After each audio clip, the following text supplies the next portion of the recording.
tapi laporan aturan dari masyarakat belum kita terima. Cuma yang kita lihat di tayangan Facebook menyangkut dengan mungkin ada dilakukan kekerasan atau pemaksaan untuk pembayaran penunggakan yang telah terjadi di desa Anupakume. Tahu Mas Udah wakil rakyat ini benar nggak? Dibenarkan nggak petugas PLN menggunakan senjata api tepung kayu dalam penagihan? Mana ada benar, nggak dibenarkan kalau masalah anggota PLN bawa senjata, apalagi senjata yang ada diizinkan oleh pemerintah cuma dua, TNI dengan Polri. Ini langkah apa yang akan diambil DPR terhadap PLN Pak, yang menggunakan?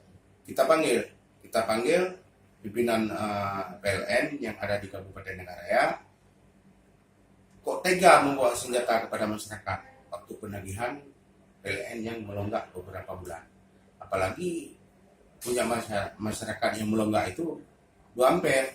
Biasanya 2 ampere nggak ada pembayaran, ditanggung oleh pemerintah setempat. Gratis Pak? Iya. Harapannya Pak pada PLN sendiri Pak?